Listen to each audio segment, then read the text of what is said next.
1 বছর কেন, 3 বছরেও আচার নষ্ট হবে না। শুধু একটা গোপন টেকনিক ফলো করতে হবে। একটি প্যানে 250 গ্রাম সরিষার তেল নিয়ে নিয়েছি। তাতে দিয়ে দিয়েছি কয়েকটি এলাচ, দারুচিনি, তেজপাতা ও 3টি শুকনো মরিচ। এগুলোকে একটু ভেজে নিব। সমপরিমাণ আদা রসুন বাটা দিয়ে দিয়েছি প্রায় 1 কাপ। আদা রসুনগুলোকে ভালো করে ভেজে নিব যাতে এর কাঁচা স্মেল চলে যায়। দিচ্ছি হলুদ, মরিচ, লবণ, জিরা ও গরম মশলা গুঁড়া।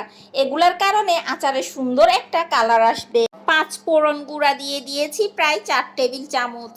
সবগুলো মশলা মিনিট খানিক ভেজে নিব, তবে খেয়াল রাখতে হবে যেন পুড়ে না যায়। আগের যুগের মা নানিরা কিন্তু বছরের পর বছর আচার সংগ্রহ করত। তারা আমগুলোকে কেটে সারা দিন রোদে শুকিয়ে নিত। সারাদিন রোদে শুকানোর ফলে আমে কোনো ব্যাকটেরিয়া থাকলে সেগুলো নষ্ট হয়ে যেত, যার কারণে আমের আচারগুলো দীর্ঘদিন সংগ্রহ করা যেত। আমিও আচারগুলো দীর্ঘদিন সংগ্রহ করার জন্য 4 কেজি আম শুকিয়ে নিয়েছি। এখন মশলাগুলোর মধ্যে আমগুলোকে দিয়ে দিব। আর হ্যাঁ, আমগুলোকে কাঁচা অবস্থায় শুকিয়ে নিলেই যে দীর্ঘদিন আচার সংগ্রহ করা যাবে তা না। আচার সংরক্ষণ করার জন্য আরও কিছু টেকনিক রয়েছে, সবগুলোই আমি আপনাদের সাথে শেয়ার করব। আচারগুলোকে ভালো করে মশলার সাথে কষিয়ে নিব। এবার অ্যাড করে দিচ্ছি চিনি। চিনিটা আপনারা আপনাদের স্বাদ মতো কমিয়ে অথবা বাড়িয়ে দিতে পারেন। এখানে আমি টক ঝাল মিষ্টি স্বাদের আচার তৈরি করছি, তাই চিনির পরিমাণটা একটু কমিয়ে দিয়েছি। চিনি দেওয়ার কিছুক্ষণের মধ্যেই দেখবেন যে আচার থেকে পর্যাপ্ত পরিমাণ পানি বের হওয়া শুরু হয়েছে, আর আস্তে আস্তে আচারের কালারগুলো চেঞ্জ হয়ে যাবে।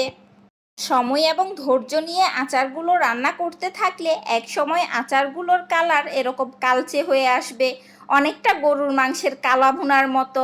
রান্নাটা সেভাবেই করতে হবে। এক পর্যায়ে দেখা যাবে যে আচারের মশলাগুলো থেকে তেলগুলো আলাদা হয়ে গিয়েছে। এ পর্যায়ে বুঝে নিতে হবে যে আচারগুলো রান্না হয়ে গিয়েছে। এবার হলো আচারগুলো দীর্ঘদিন সংরক্ষণ করার নেক্সট ধাপ। এইভাবে ছড়ানো কিছুর মধ্যে আচারগুলো নিয়ে আরও 2-3 দিন রোদে দিবেন। আর রোদে দেওয়ার সময় অবশ্যই মশারি অথবা কিছু একটা দিয়ে ঢেকে দিবেন। তারপর জারে ভরে সংরক্ষণ করে রাখতে পারবেন বছরের পর বছর।